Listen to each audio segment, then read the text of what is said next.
حضرت ابو ہریرہ رضی اللہ تعالی عنہ حضور کی بارگاہ میں جاتے ہیں، جو بات علم میں آتی ہے، جو بات حاصل ہوتی ہے حضور کی بارگاہ سے، آ کر کے گھر میں اپنی والدہ کے ساتھ اس کو شیئر کرتے ہیں، لیکن والدہ ہے کافر، وہ حضور کی بات کو سننا گوارا ہی نہیں کرتی ہے۔ دوسرا دنیا میں کوئی رشتہ بھی نہیں ہے، والد بھی فوت ہو چکے ہیں، بھائی کوئی نہیں، بہن کوئی نہیں، حضرت ابو ہریرہ کی ایک ماں ہی کا رشتہ ہے دنیا میں، اور اتفاق کہ ماں کافرہ ہے۔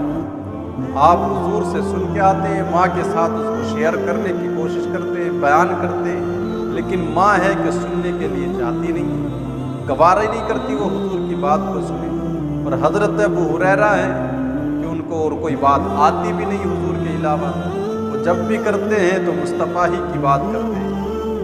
ایک دن جب آ کر کے کوئی بات بیان کی تو ماں نے کوئی نازیبہ حرکت کی، نازیبہ کلمات زبان سے نکالے حضور کے تعلق سے۔ حضرت ابو ہریرہ کو بڑا صدمہ پہنچا، کہا اب فیصلہ کر لیا کہ اب ماں کو چھوڑ دینا۔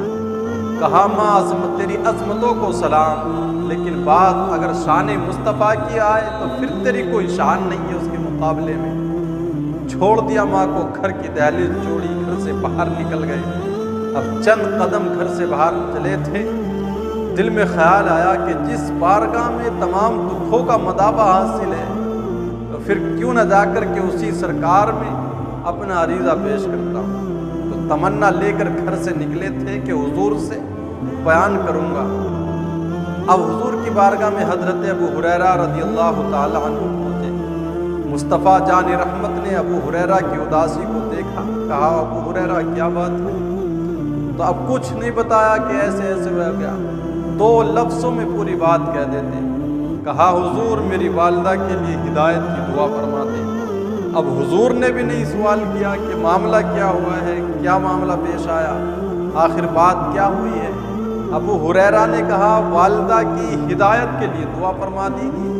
اب حضور نے دست نبوت اٹھائے اور الفاظ یوں ترتیب پائے، اللہم اہدی ام ابی ہریرہ، اے اللہ ابو ہریرہ کی ماں کو ہدایت نصیب فرما دے۔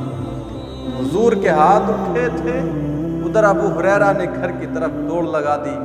راستے میں کسی نے پوچھا ابو ہریرہ آج سے پہلے تو کبھی اتنی تیزی کے ساتھ تمہیں دوڑتا نہیں دیکھا، آخر آج معاملہ کیا ہے، دوڑے کہاں جا رہے ہو؟ حضرت ابو ہریرہ بیان کرتے ہیں، آپ نے فرمایا آج ہی تو دیکھنا ہے کہ گھر ابو ہریرہ پہلے پہنچتا ہے یا میرے مصطفیٰ کی دعا پہلے پہنچتی ہے۔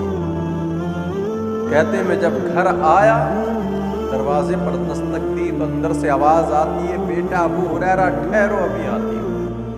تو میں اس لہجے کو سن کر کے سمجھ گیا کہ اس لہجے میں میرے مصطفیٰ کی بولی بول رہی ہے۔ کہتے کچھ دیر کے بعد ماں آئی، دروازہ کھولا تو تازہ آثار وضو اور غسل کی وجہ سے ماں کے بالوں سے پانی کے قطرے ٹپک رہے تھے۔